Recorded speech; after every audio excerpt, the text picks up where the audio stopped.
Hello, welcome to our vlog. On this occasion, Vlogmas, the one and only. There won't be any other episodes.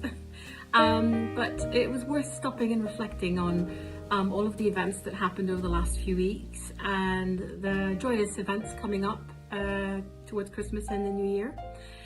Particularly when we think about the lockdown that we've had last year. 2020 Christmas was not much of a Christmas really, it was very quiet and many people didn't get to share it with loved ones. So hopefully this year we'll have more of a festive Christmas.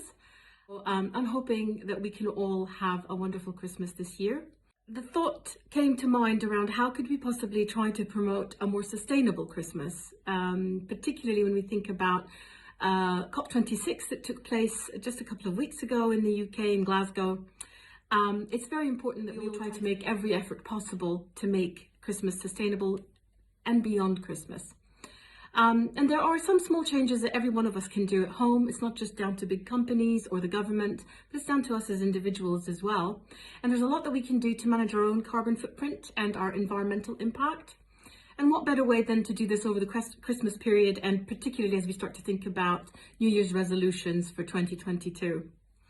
With this in mind, I just wanted to share some tips about how you could potentially host an eco-friendly Christmas. An eco-friendly Christmas can start with your tree, as you can see. You can opt for a real tree, you can opt for an artificial tree, and there's a lot of wide selection. It's just worth being mindful about that because a recent statistic concluded that if you wanted to have an eco-friendly artificial tree, you'd really have to use it for over 20 years for the environmental impact of the plastic tree to make sense. So why not think about renting a tree? You can rent a Christmas tree, a real one, and you don't need to worry about it after the festive season. It's a zero waste tree because the tree doesn't die in between Christmas and the next Christmas. In between Christmases, the rented trees can be replanted and cared for by their supplier. And these trees in turn provide habitats for wildlife and continue to remove carbon from the atmosphere, carbon dioxide. So all you need to do is look for a local supplier or a farm that provides this service. A quick Google search will help you find the nearest one, but if you do wish to buy a real Christmas tree, you will still need to play your part, I would suggest. So one of the biggest questions of Christmas, which I'd like to move on to next, is whether or not you are going to send a Christmas card. So sending and receiving Christmas cards has fallen out of favor in recent years, and that's because of text messaging, e-cards, using social media, and so on. However, sitting down and writing a Christmas card would be the least of people's priorities. And I can certainly see the advantages of an e-card for a big business. When you factor in the ecological cost of making, printing and delivering cards on a large scale, no, there is no real competition, I guess. But in the spirit of slowing down, and on a personal and individual note, Christmas cards are a lovely way of staying in touch and staying close with family and friends, especially in the current climate with COVID. When purchasing your Christmas cards, try to look out for the Forest Stewardship Council mark, the FSC mark. This guarantees that the paper has been produced sustainably and ethically, and you should recycle your cards in January, or in turn use them as gift tags for the following years. And the same can be said for gift wrapping presents.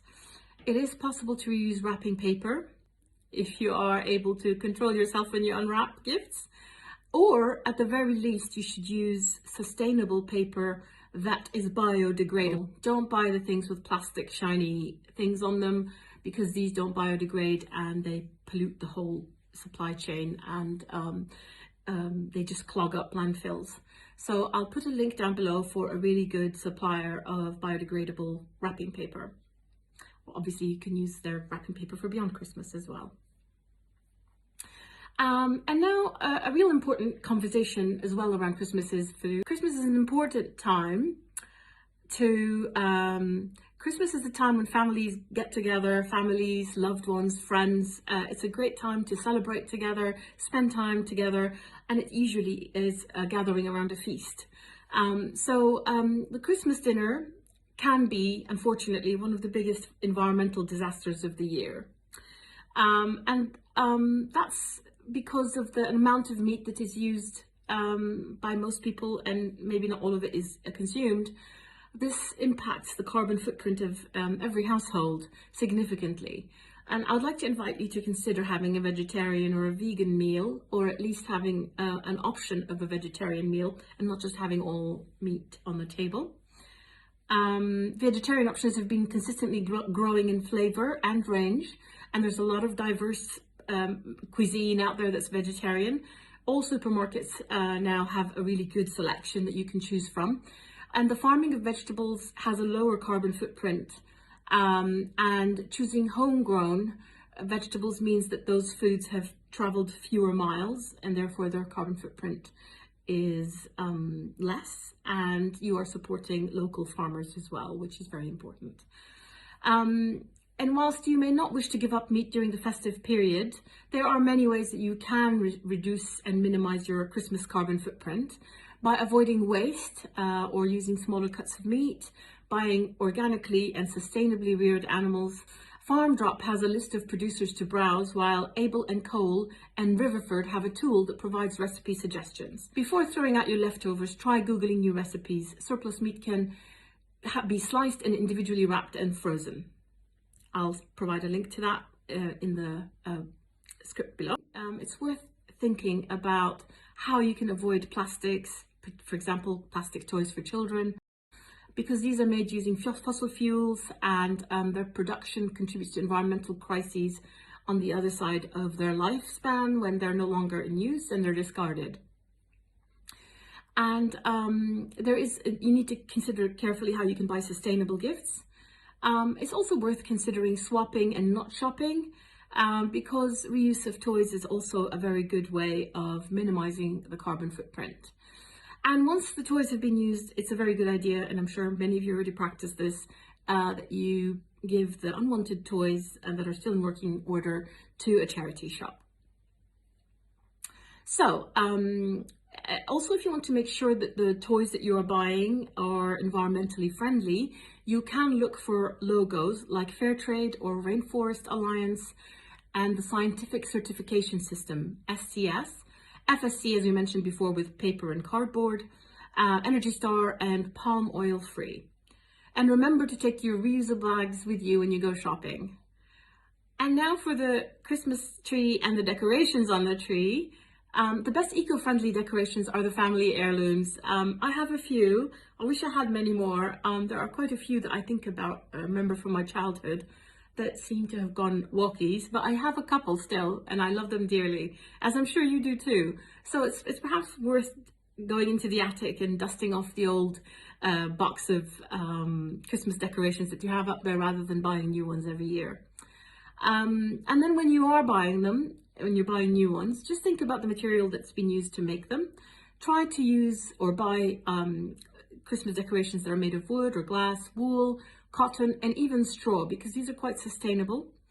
Whilst they may be a little bit more expensive than alternatives, by taking care of them, you'll be able to use them every year for many years to come.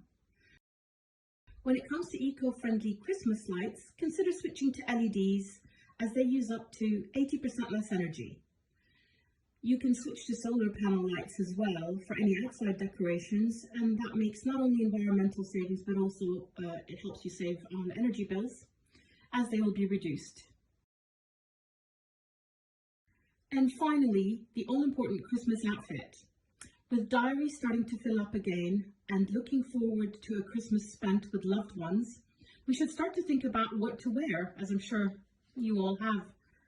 You see, textile waste now stands at over 92 million tons per year, which ends up in landfills, primarily located in developing countries. So how can you support the circular economy through your choices in fashion? Well, you can do many things. First of all, you can start to think, do you really need to buy it? Because quite often we have too much in our wardrobes, and we accumulate a lot of clutter.